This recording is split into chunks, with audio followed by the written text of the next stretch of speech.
Bueno, buenos días entonces.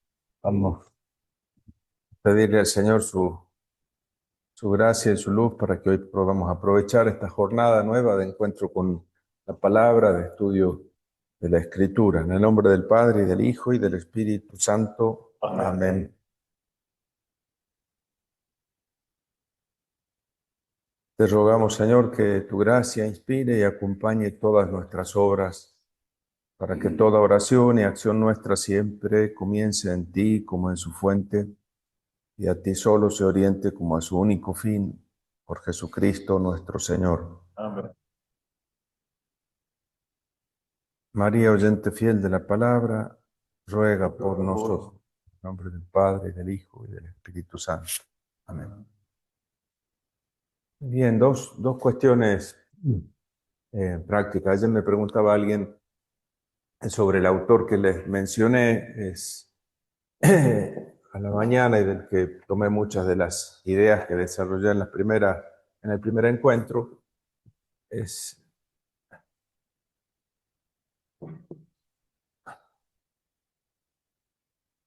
Se llama Walter, o Walter, le dirían Walter Brueggemann. Supongo que será de origen alemán el apellido, pero es norteamericano. Ha sido eh, un exégeta muy conocido en los Estados Unidos, en ámbito protestante y católico, y ha fallecido hace un par de meses, ¿no? Tiene traducido al castellano por lo menos dos libros bien interesantes, que son La teología del Antiguo Testamento, en Sígueme, y hace mucho también en Salterre, ese librito al que me referí ayer, que se llamaba La imaginación profética. Tiene otros también sobre los salmos, sobre el mensaje de los salmos, y otros libritos más pequeños, también traducidos en otras editoriales. Para la teología del Antiguo Testamento es bien interesante, un tipo muy creativo y eh, con una hermenéutica bien fecunda, ¿no? Y en segundo lugar, una cuestión que vale para todo el trabajo que nosotros estamos haciendo es la necesidad de tomarnos en serio lo que dice el Concilio Vaticano II en la Constitución Dei Verbum, sobre todo en el número 12, cuando en el tercer capítulo de la Constitución, que es inspiración e interpretación de la Escritura, y en el número 12 tiene tres párrafos, habla de la necesidad de un estudio serio de la Escritura para poder conocer el mensaje de Dios, ¿no? Dice: habiendo hablado Dios a los hombres por medio de hombres sin lenguaje humano, el intérprete de la Escritura, para conocer lo que Dios quiere decir, nos debe estudiar cuidadosamente lo que el autor humano quiso decir, y Dios quiso comunicarnos con esas palabras, ¿no? Entonces, eh, estudiar el texto y toda la dimensión humana del texto es el camino para conocer el mensaje que Dios quiere darnos, ¿no es cierto? No se puede llegar a la palabra de Dios si no se pasa por la palabra humana, por todo el espesor humano de esa palabra, tal como Dios ha querido revelarse, ¿no? Dios ha querido, la palabra eterna del Padre ha querido hacerse palabra humana, encarnarse en la humildad, en la sencillez, en la pobreza, en la miseria de nuestra palabra humana. Y allí quiere ser encontrado el mensaje divino. Dios quiere ser encontrado así, así como hay que encontrarlo en la humildad, en la sencillez, en la fragilidad de la criaturita que nace en Belén. Así quiere ser encontrado también en la fragilidad de esta palabra humana, fragilidad que ayer hemos podido comprobar, ¿no es cierto?, tan enredada en el entramado, en el entretejido de la historia, de los sentimientos, de las emociones, de las pasiones, de las violencias padecidas e infligidas por unos y por otros a lo largo de la historia, ¿no? En ese entramado tan humano se hace presente Dios, ¿no? También nosotros hoy vamos a tener la ocasión de comprobarlo estudiando un poco más de cerca los textos de Nahum que hemos introducido ayer, ¿no? Entonces, el primero de los textos que estudiábamos era ese capítulo 1, versículos 2 al 8, en los que encontrábamos un salmo que cantaba una teofanía, ¿no? Curiosamente, los oráculos de Nahum, en su redacción en el libro, aparecen introducidos por un texto lírico, digamos, un texto litúrgico, podríamos decir, un salmo, ¿no? Entonces, está como enmarcado en una celebración. Vamos a ver que eso tiene también su relevancia para la interpretación del texto en su conjunto. Entonces, después de esos 8 primeros versículos, hemos encontrado también estos 2 versículos que siguen, que hacen como de bisagra para los oráculos que van a introducirse, ¿no? Fíjense cómo en el texto vamos a encontrar permanentemente un cambio de destinatario, ¿no? A veces se dirige a Judá, otras veces se dirige a Asiria, ¿no? Entonces, nosotros por supuesto tenemos que distinguir como un doble nivel de destinatario, ¿no? Siempre que uno se enfrenta con un texto, uno se pregunta, bueno, ¿quién habla? ¿A quién le habla? ¿Sobre qué habla? ¿Con qué medios habla? ¿Con qué propósito y con qué resultados, ¿no? Entonces, ¿quién habla? ¿A quién? ¿Sobre qué? Es lo primero que uno se pregunta.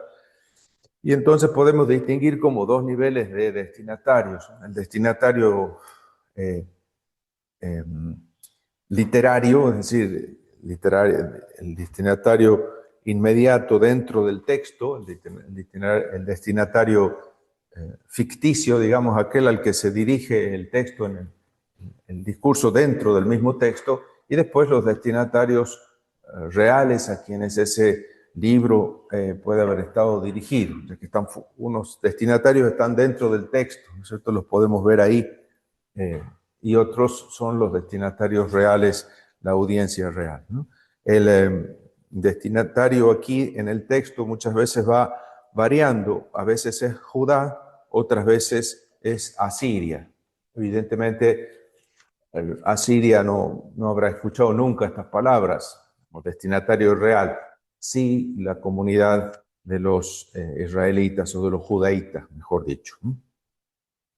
Entonces, dentro del mismo texto muchas veces el locutor, que normalmente es el mismo Dios, el mismo Adonai, que dirige su palabra a sus destinatarios. Los destinatarios varían, a veces se dirige a uno, otras veces se dirige a otro. Da la impresión de una especie de juicio, de proceso judicial, en el que a veces el juez se dirige al acusado y otras veces al demandante, ¿no? Entonces, a uno y a otro, ¿no? Entonces, a veces a Judá, a veces a Siria, ¿no? A Sur le llama, o a Siria, y a Nínive, su capital. Entonces, hemos visto aquí en estos 2 textos, esos versículos 11 y 14 van a estar dirigidos a Siria, ¿no? De ti ha salido el que tramaba el mal contra Adonai, el consejero de Belial, ¿no? Aquí en el versículo 11, ¿no? En el versículo 14, esto te depara, Adonai, tu apellido no tendrá descendencia, extirparé del templo de tus dioses imágenes fundidas y esculpidas, prepararé tu tumba porque eres despreciable. Entonces, contra Asiria, estos 2 versículos, si bien no mencionan explícitamente al destinatario, aparecen con bastante seguridad dirigidos a Siria. En cambio, los versículos 12 y 13 Dice esto, dice Adonai, aunque estén sanos, por muchos que sean, serán talados y desaparecerán. Si te he humillado, no volveré a hacerlo, pues ahora quebraré el yugo que te ha colocado, romperé tus cadenas. Es un oráculo de felicidad, de liberación, una promesa de liberación dirigida aquí a Judá. Versículos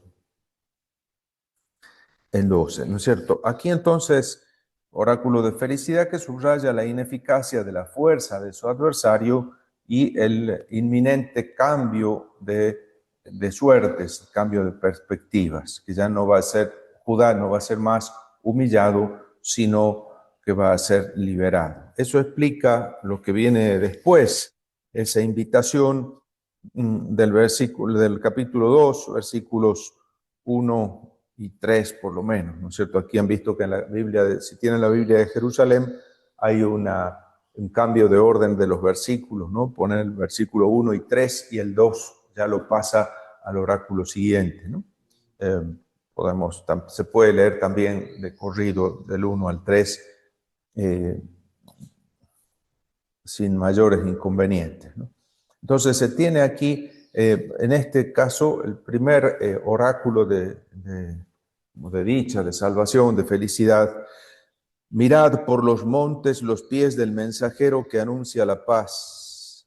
Una frase bastante parecida a la de 49 y 52:7 del libro de Isaías, ¿no?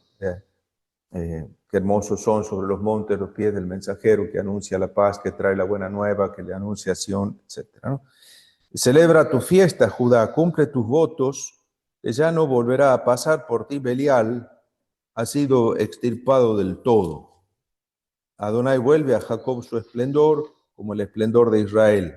Devastadores la habían devastado, habían destruido su ramaje. Entonces, el anuncio de una dicha, de una salvación, de una liberación, y la invitación a celebrar fiestas. Dice, cumple tus votos. Es decir, se trata de la costumbre de acudir a la divinidad pidiendo auxilio, pidiendo ayuda y haciendo la promesa.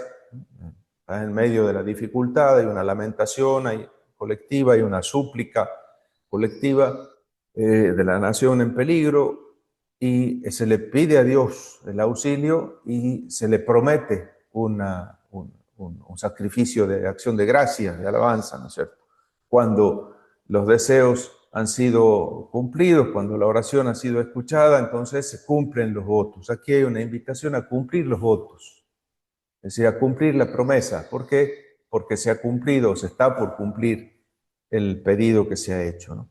Entonces estamos en un momento en el que parece haberse cumplido la súplica de un Judá que ha estado oprimido por Asiria durante siglos y parece ahora estar ante el desenlace final de la superpotencia crudelísima que les ha impuesto una dura servidumbre, que les ha chupado la sangre durante siglos en terribles impuestos, en terribles tributos que les han obligado a pagar, y ahora parece estar por fin por liberarse, ¿no? Entonces, después probablemente se trata ya de los últimos años del imperio asirio, después de la muerte de Asurbanipal, ¿no es cierto? Y cuando se puede entrever una decadencia de ese poderío, y está probablemente en el trono de Judá el rey Josías, ya en el trono, y se emprende toda una reforma que nutre la esperanza de una reconstrucción nacional, de una recuperación de los territorios perdidos, ¿no? Piensen ustedes que se ha pasado muchos años bajo ese yugo asirio, se ha perdido incluso todo el norte del país, todo el reino de Israel, que en realidad había sido el más poderoso y prácticamente el reino que había cobijado el reino de Judá, bajo cuya sombra había nacido en realidad el reino de Judá, como casi reino secundario dependiente del reino de Israel, y sin embargo ese reino de Israel había sido suprimido y la ciudad de Samaria había sido asolada, destruida. Interesante si uno hace caso a la posible localización de la patria de Nahum en los territorios de Galilea, uno puede pensar que se trata de uno de los que han sido desplazados o exiliados o refugiados del norte y que ha encontrado su nuevo hogar en Judá y que precisamente también acumula en su memoria el sufrimiento que han padecido bajo el dominio de Asiria y la destrucción misma. Estará la memoria de cómo Asiria ha arrasado con el país y ha destruido sus ciudades, ¿no? Con toda la proverbial crueldad con la que actuaba el imperio asirio, sobre todo reprimiendo las traiciones de sus vasallos, como fue el caso del reino de Israel, ¿no? Entonces aquí se alberga la esperanza, se nutre la esperanza de un renacimiento, de una liberación y de un renacimiento del reino de Judá, como efectivamente fue, al menos durante un breve periodo, ¿no? El rey reinante, digamos, Josías, habiendo entrevisto la decadencia de Asiria y el aprovechamiento de ese momento por parte de la nueva dinastía de Egipto, que empezaba a levantar cabeza y a querer ocupar el lugar que le estaba dejando libre a Siria en el oeste del imperio, había preferido volver su mirada a Babilonia, que está empezando a surgir con fuerza, y pensando más bien en aliarse a Babilonia. Van a ver cómo en Judá, cuando hemos estudiado Jeremías, nosotros nos detuvimos bastante sobre estos problemas políticos, esta división en la corte de Judá y por lo tanto también en la población, ¿no? Unos apoyando digamos, uno con una política filo egipcia, confiando más en Egipto, otros con una política más filo babilónica, podemos decir, ¿no? ¿Se acuerdan? Después, a la muerte de Josías, todos los líos que hay en la sucesión, ¿no? De los tres hijos de Josías que son puestos en el trono, uno por el pueblo del país, la gente del país, el pueblo de la tierra, los ciudadanos libres, Joacás, otro por el faraón Necao, en el caso de Eliakim o Joyaquim, y otro por los caldeos cuando toman la ciudad en el 597, que se decía, es el otro de los reyes. Entonces, para ver en el horizonte esta problemática en el plano político de Judá, y poder interpretar también, al final, esta tarde, quizás podamos recoger el mensaje y ver cómo se entrelaza también con los enredos políticos de la corte de Judá. Entonces, mirad por los montes los pies del mensajero que anuncia la paz, celebra tu fiesta, Judá, cumple tus votos, que ya no volverá a pasar por ti. Belial ha sido extirpado del todo. Probablemente con esa expresión, Belial se está aludiendo al rey de Asiria, ¿no? Quizás se está tratando de eso. Y consejero de Belial probablemente es alguno de los miembros de la corte que está bregando a favor de la política asiria, ¿no es cierto?, de continuar en el vínculo de vasallaje con Asiria, ¿no? Entonces, este capítulo 2, versículos 1 y 3, ahí en el versículo 3 también plantea algún problema de interpretación, cuando dice Adonai devuelve a Jacob su esplendor, o restaura la viña de Jacob, o devuelve su esplendor. El sentido normal de la palabra Geón es, digamos, soberbia, digamos así, pero el verbo del que depende puede ser leído de dos maneras, según que se diga restaurar. Entonces, restaurar sería aquí restaurar el esplendor, ¿no es cierto?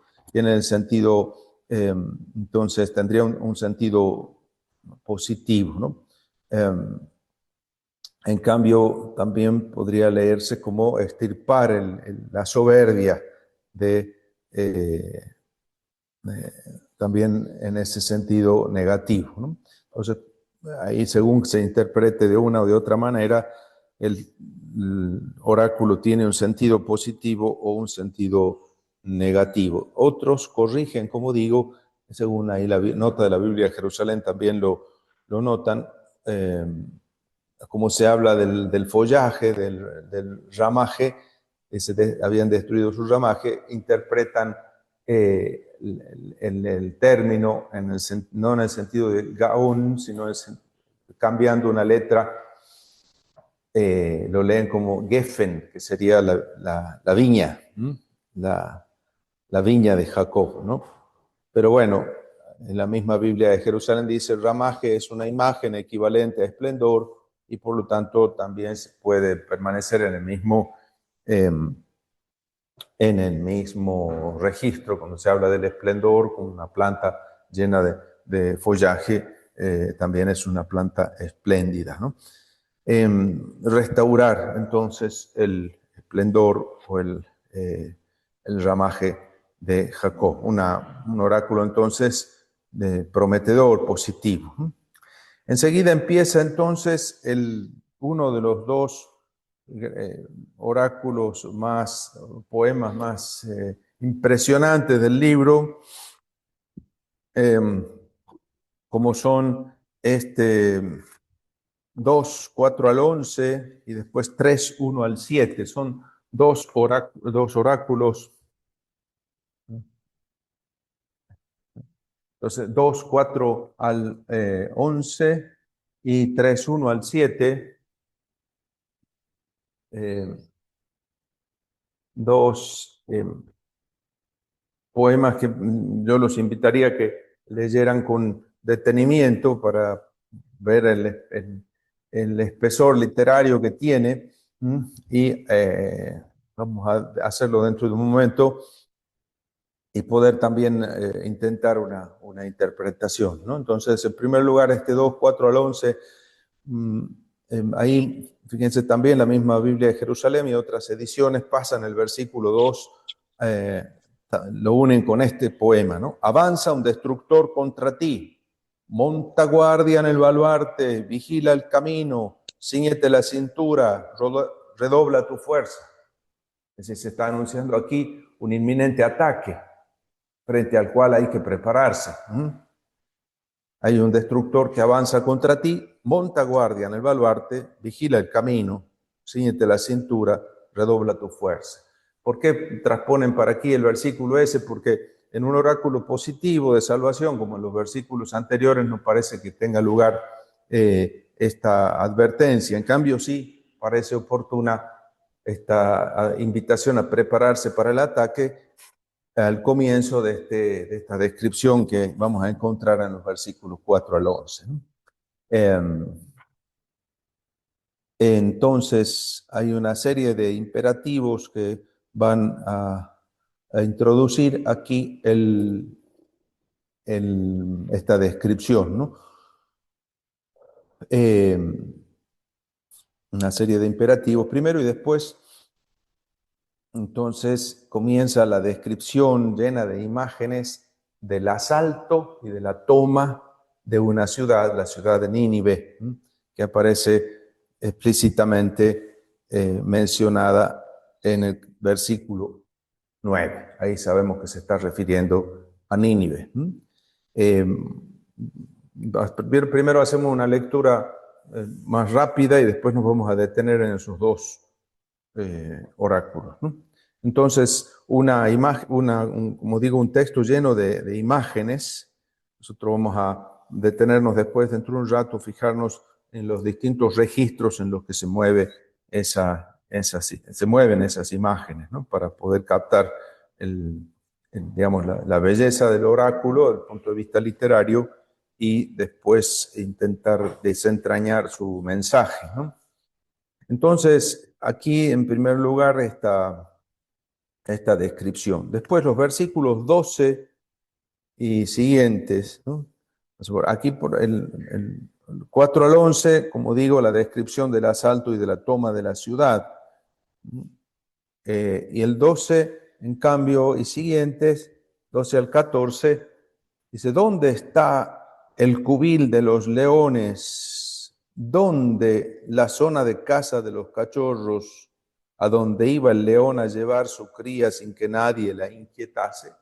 Fíjense, el león es la imagen totémica de Asiria, ¿no? Es bastante comúnmente conocida, ¿no es cierto? El león era el símbolo de Asiria, ¿no? Entonces aquí se refiere con ese mismo símbolo a Asiria y se refiere a Nínive como la guarida, ¿no? de ese león donde tiene sus crías, va a cazar y trae el fruto de su caza y la acumula para alimentar a sus crías en la ciudad, ¿no es cierto? Todo el despojo el botín del que ha despojado a todas las ciudades que ha saqueado, lo trae para enriquecer a la ciudad. ¿Y dónde está ahora, no es cierto? Porque se avecina, se vaticina aquí la ruina, ¿no? Se avecina ya la ruina y este vaticinio entonces entrevé un vaciamiento de esa ciudad donde se había acumulado el fruto de la rapiña, ¿no? La alegoría del león y digamos, sus crías contiene una clara alusión entonces al imperio asirio y a su modus operandi. El oráculo de Condena conserva, sin embargo, el anonimato y no explicita completamente los elementos de esta alegoría, ¿no? Versículo: el león desgarraba para sus crías, despedazaba para sus leonas, llenaba de presa su escondrijo, de rapiña sus cubiles. Aquí estoy yo contra ti, oráculo de Adonai Tsebaot. Haré que ardan humeantes tus carros, la espada devorará a tus cachorros, extirparé de la tierra tu presa, no volverá a resonar la voz de tus mensajeros. Esa voz aterradora de los mensajeros del emperador que venían a amenazar. Podemos leer un ejemplo de eso en el capítulo 36 del libro de Isaías, que hemos estudiado nosotros, cuando envía el gran rey de Asiria a su general, a su copero mayor, Rabshakeh, que va a amenazar a Judá y a querer obligarle a ofrecer sus soldados para la guerra que él está llevando a cabo, ¿no? Entonces el mensajero, no enviarás más a esos mensajeros que imponían tu voluntad, ¿no? Entonces, el versículo 14, ¿no? Enseguida, este segundo poema, que comienza con un ay, ¿no es cierto? Hoy, ¿no? Ese ay que es el comienzo de la introducción de una lamentación fúnebre, es frecuentemente utilizada por los profetas para un oráculo ominoso dirigido al destinatario, ¿no? Que ya se ve como un muerto, ¿no? Entonces, ay, de la ciudad sanguinaria que rebosa mentira, repleta de rapiña, de incesante pillaje, ¿no? El primer versículo abre con esa lamentación que ya deja esperar que lo que viene es un terrible castigo, ¿no? Y efectivamente la descripción de los versículos 2 y siguientes son muy interesantes, también llena de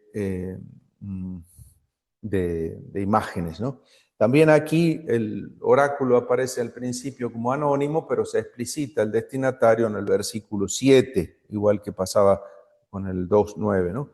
En 2.7 también, ¿no? Entonces, chasquido de látigos, estrépito de ruedas, caballos que galopan, carros que saltan, caballería que avanza, llamear de espadas, centellear de lanzas, multitud de heridos, montones de muertos, cadáveres sin fin, se tropiezan cadáveres por todas las prostituciones de la ramera, toda ella encanto y seducción, que vendía a las naciones con sus prostituciones y a sus pueblos con sus hechicerías. Aquí estoy yo contra ti, oráculo de Adonai Tsebaot. Levantaré tus faldas hasta tu cara, mostraré a las naciones tu desnudez, a los reinos tu vergüenza. Te cubriré de inmundicia, te deshonraré convertida en espectáculo, y así todo el que te vea huirá de tu presencia diciendo: asolada ha quedado Nínive, ¿quién se apiadará de ella? ¿Dónde puedo encontrar quien la consuele? ¿Quién se va a apiadar de la despiadada? ¿Quién va a tener misericordia de la crudelísima Nínive? ¿No es cierto? Entonces, otra vez aquí, como decíamos, hay un lenguaje marcado por la mentalidad del género, ¿no es cierto? Así como aparece una imagen guerrera de Adonai, marcada por la concepción típicamente masculina de la cultura de la época, también la imagen femenina aquí de la ciudad, ¿no? Y pintada como una bruja, como una ramera, como una prostituta que engaña y con sus sortilegios y hechicerías y les obliga a hacer contra su voluntad cosas a los hombres porque los embruja, ¿no es cierto? Ahora estos hombres, que en este caso sería la víctima Judá, liberada de sus hechizos por intervención de Adonai, se venga de la ramera con el castigo típico, ¿no? Si bien no aparece en el Pentateuco ninguna ley que aluda al castigo de las prostitutas de esa manera, pero encontramos en el capítulo 13 de Jeremías y en el 47 de Isaías esta imagen de la Babilonia castigada de esa manera, ¿no es cierto? Se levanta la falda, se muestra su desnudez y todo eso, ¿no? Que aparece aquí también, ¿no? Entonces, esta especie de violencia sexual, digamos, de abuso en ese sentido, que aparece en el texto como castigo de aquella que ha actuado de esa manera con sus víctimas, ¿no? Entonces,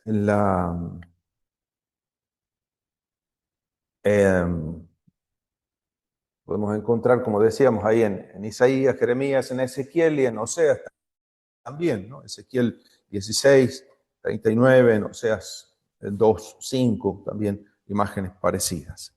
Fíjense que ahora dice en los versículos 8 y al 11, aquí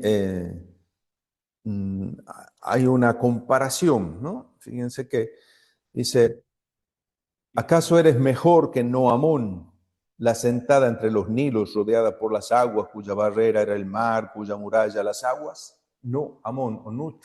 Nut y Mon bueno, aquí la adaptación hebrea del nombre egipcio de la ciudad de Tebas. Tebas ha sido la capital, el centro político y militar de Egipto durante muchos siglos, hasta el siglo VII, ¿no? Desde el cual se dominaba todos sus territorios, ¿no? Una ciudad poderosa que cayó en manos de los asirios, ha sido tomada la ciudad de Tebas, fue tomada por Asurbanipal, ¿no? La sometió en el año 668, 667, y después incluso volvió y la saqueó y la destruyó en el 663, 662, ¿no? Así aparece entonces esta ciudad puesta aquí como escarmiento de los demás y diciendo, pero ¿acaso sos más que esa ciudad? Si esa ciudad poderosísima pudo ser destruida como lo fue, también vos vas a sufrir la misma suerte. Etiopía y Egipto eran su fuerza, Etiopía, Kush, eran la zona sur de Egipto, pero los soberanos que gobernaban en Tebas eran de origen cusita, ¿no? Etíopes. Los que Put y los libios venían en tu ayuda. Se habla de que son todas las regiones de Egipto, ¿no? Put sería la zona lindante con el mar Rojo, y los libios venían en tu ayuda, ¿no? También ella fue al destierro, al cautiverio partió, también sus niños fueron estrellados en los cruces de todas las calles. Es tema de aniquilar la descendencia, ¿no? Es espantoso cómo esto sigue ocurriendo, ¿no? Ahora con bombas y con hambre, ¿no? Se echaron suerte sobre sus notables, todos sus grandes fueron encadenados. También tú te emborracharás y andarás escondida, también tú buscarás refugio contra el enemigo, ¿no? La misma suerte, la que fue victimaria ahora será víctima, ¿no? La cazadora será ahora la presa. Entonces, este lenguaje así de venganza terrible que aparece en el libro, ¿no? Entonces, el orgullo y la joya de todos los últimos reyes asirios, será Nínive, y sin embargo va a caer en manos de sus enemigos en el 614, en el 612 sobre todo. Noten ustedes que entonces podemos tener como ya dos, aprovechando digamos, de estos elementos que figuran en el texto, uno puede tener como dos puntos de referencia históricos para pensar más o menos cuándo podrían ser elaborados estos oráculos, ¿no es cierto? Un término post-quem tiene que ser la toma de Tebas, es decir, estos oráculos tienen que ser después del año 663, digamos así.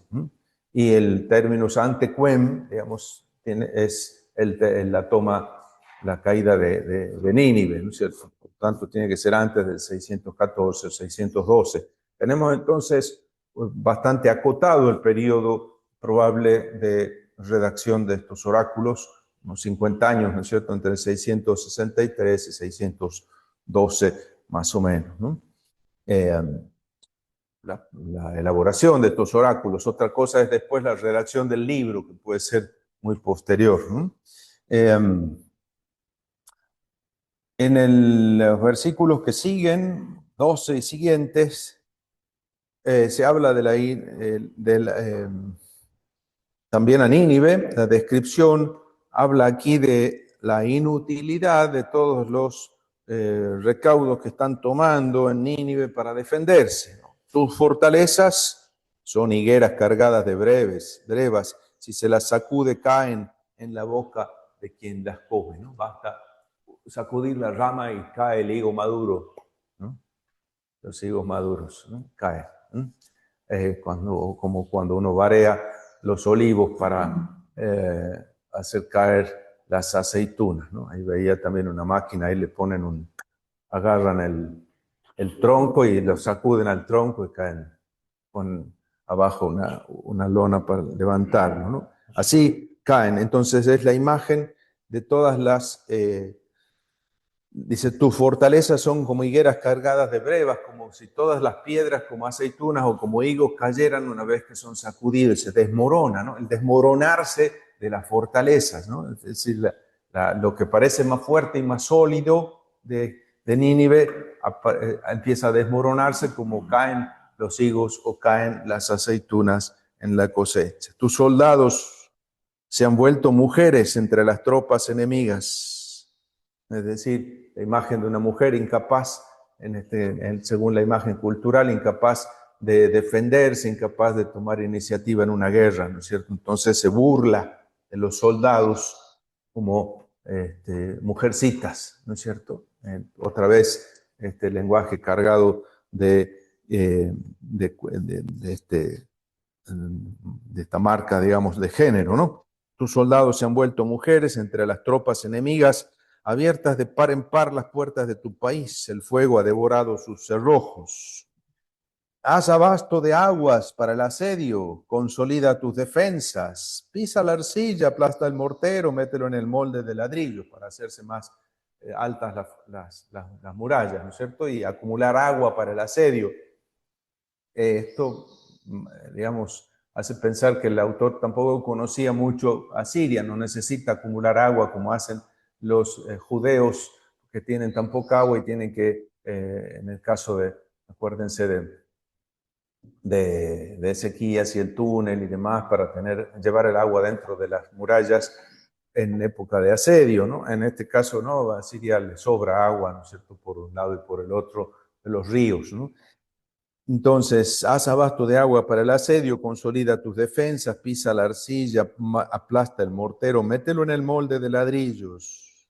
Allí el fuego te consumirá, la espada te exterminará, te devorará como el pulgón, así como el fuego mata los insectos, ¿no? Y la imagen que sigue, versículos 15b y siguiente, es una alusión a la política siria, que fíjense, después de la invasión con los ejércitos, que son en otro lado descritos como langostas, ¿se acuerdan? Como la manga de langosta que devora a todos, que se instala, es una cosa impresionante. Bueno, así los ejércitos asirios, las tropas de ocupación. Pero después de haber arrasado con el país, no se van los insectos, sino que queda la administración asiria, a diferencia de otros imperios que normalmente hacían algún arreglo con las élites locales para la administración. Los asirios, en cambio, ponían sus propios administradores para hacer producir las tierras y llevarse todas las ganancias posibles al centro del imperio, ¿no? Entonces, dejaban asentados sus administradores, ¿no? Multiplícate como el pulgón, multiplícate como la langosta, ¿no? Está la imagen de los insectos. Has multiplicado tus mercaderes más que las estrellas del cielo, que se despliegan como saltamontes y vuelan, tus inspectores como langostas, tus escribas como insectos se posan en las tapias al abrigo del frío, ¿no? Entonces los inspectores, es decir, todos los que van a llevar cuenta de la producción y van a exportar todo el fruto del trabajo local, pero ya sale el sol y se van sin que nadie sepa dónde. ¿Dónde están? No queda nadie, ¿no? Sale el sol, se llevaron todos, ¿no? Entonces es el desbande. La palabra clave aquí, ¿no es cierto?, es esta palabra langostas, que hace pasar el poema del contexto bélico que decíamos de las tropas de ocupación al contexto de la administración que después venía después de la ocupación militar del país por parte de los asirios. Pero en el momento del desastre, el desbande es total. No queda nada, ¿no? Así entonces, este versículo: ay de la ciudad sanguinaria que rebosa mentira, repleta de rapiña, de incesante pillaje, comenzaba el capítulo, y sin embargo, este capítulo, el versículo 18, dormitan tus pastores, rey de Asiria, tus capitanes están tumbados, tus tropas dispersas por los montes, no tienen ya quien las reúna. El desbande es total, ¿no es cierto? Así como comienza con una exclamación típica de los textos proféticos de desgracia, ay, ¿no? Guay. Así después se alarga en la descripción de la incuria y el abandono que los responsables asirios, en la que terminan los responsables asirios. El texto entonces se concluye con un oráculo de burla, análogo al que encontramos en 3.7, el que encontrábamos ahí respecto de la de Asiria o de Nínive vista como mujer. Y aquí dice: los que tienen noticias tuyas baten palmas contra ti, pues ¿quién no cayó sin tregua? ¿Sobre quién no cayó sin tregua tu maldad? Si todo el mundo se alegra de la caída de Nínive, celebran y aplauden y se burlan de la que antes los había hecho sufrir, ¿no? Ven entonces cómo aparece esta. Entonces Nínive también tomada ahí, la imagen femenina para Nínive, pues puedes uno aplicarla políticamente a la princesa, quizás la reina o la princesa, o puede ser desde el punto de vista religioso la imagen de la divinidad tutelar, ¿no? de Istar, ¿no? la diosa de Asiria, o bien metafóricamente referida a la población, tomada colectivamente bajo la imagen de una mujer. Bueno, hasta aquí esta lectura de corrido que hemos hecho. Me parece que es importante para tener la visión de conjunto y después detenernos en algunos de los textos y finalmente intentar profundizar el mensaje. Para el trabajo de la segunda parte, daría yo algunas indicaciones de manera que todos pudiesen trabajar sobre estos dos textos y apreciar la textura literaria que tiene, ¿no? En la manera como está trabajado, ¿no? No sé si hay alguna pregunta, alguna sugerencia, alguna cosa que sale a partir de esta lectura que acabamos de hacer. Alguna cosa que les ha llamado la atención.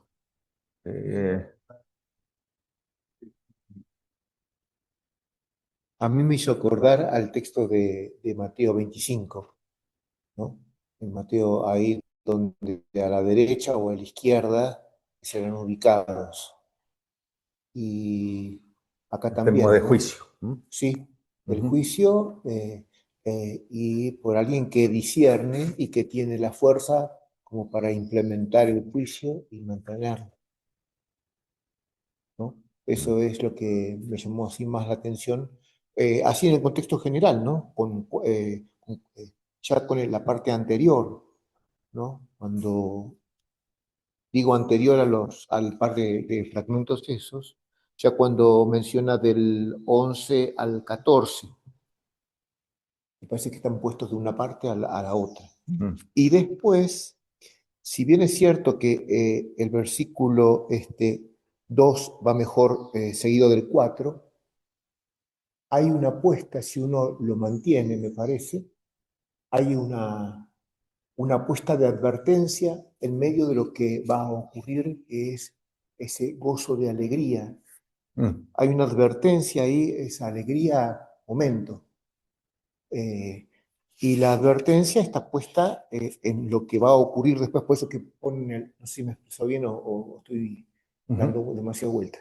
Sí, el versículo 2 entre el 1 y el 3. Claro, entre el 1 y el 3, el 2, hay como no te duermas, un decir, no te duermas en el gozo que vas a tener, sino en lo que está ocurriendo como tal. Tal vez para saberlo atribuir bien a Dios y no a otra cosa distinta, ¿no? No a la habilidad militar. Más cosas.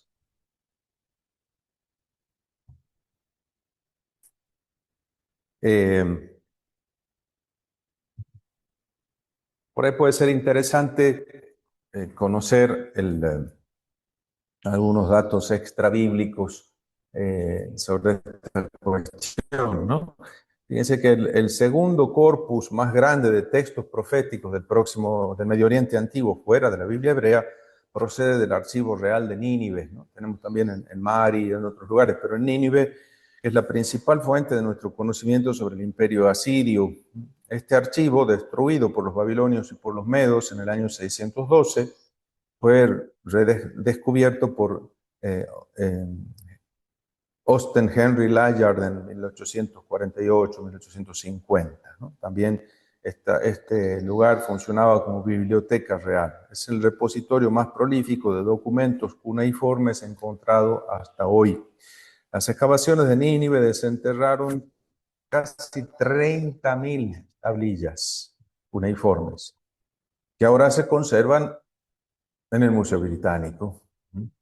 Entonces, alrededor de 24.000 de ellas pertenecen a la llamada Biblioteca de Asurbanipal, y los aproximadamente 6.000 textos restantes forman el corpus archivístico que, completando con los textos menos numerosos de los archivos neoasirios, está publicándose en un proyecto que es de los corpus de textos neoasirios de la Universidad de Helsinki. Muy hermosa publicación, ¿no? Bien minuciosa, bilingüe en acadio y en inglés, con una traducción bien legible. Este corpus consta de documentos de diferentes tipos: correspondencia real, registros administrativos, lista de personas, transacciones, decretos, donaciones. También tratados, textos religiosos, literarios, textos de adivinación, informes astrológicos, consultas a oráculos y oráculos proféticos. Es decir, palabras que las deidades, las divinidades les dirigen a los humanos y que son transmitidas por intermediario humano, un Ragimu o una Ragintu, es decir, el nombre masculino o femenino. Estos oráculos están ahora en las 11 tablillas publicadas en el 97, incluyen entonces muchos textos que se dirigen a los soberanos, ¿no? A Saradón, por ejemplo, ¿no es cierto? Y algunos están grabados individualmente en su propia tablilla, otros están recopiladas en tablillas más grandes compuestas por varios oráculos.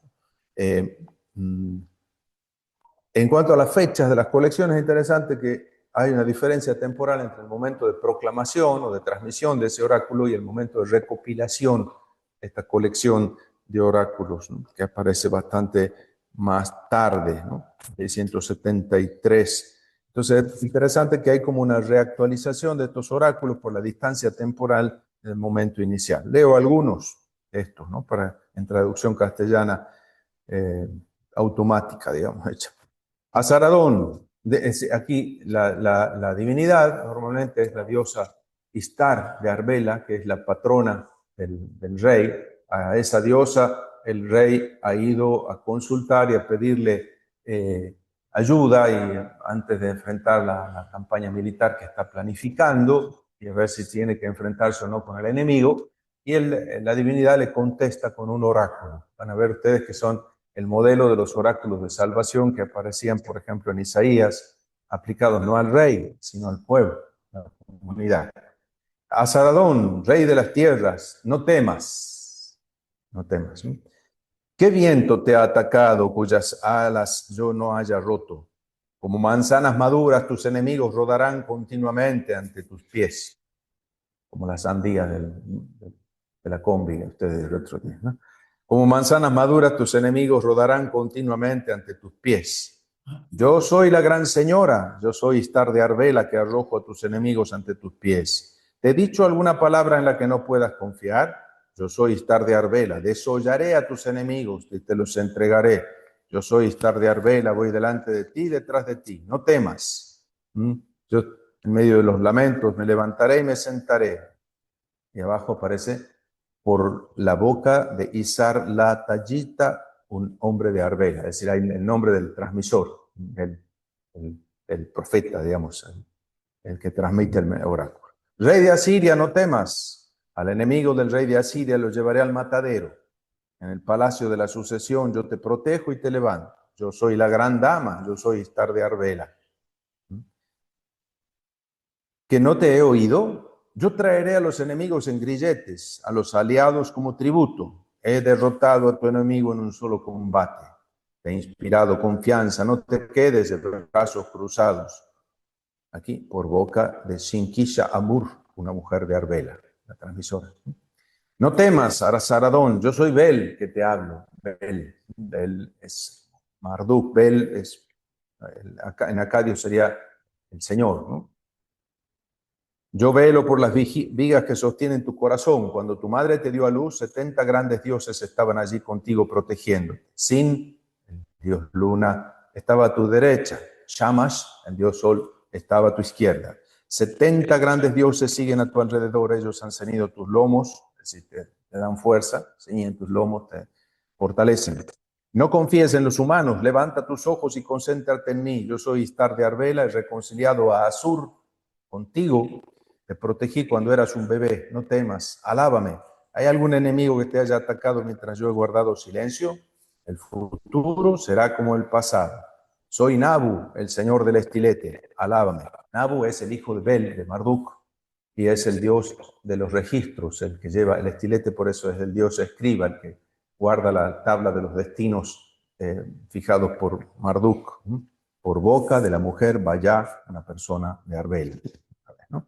Bueno, así suenan los oráculos que ven que tienen mucho parecido con esto. Probablemente ahí está el origen de este género. Muy bien, hacemos una pausa ahora.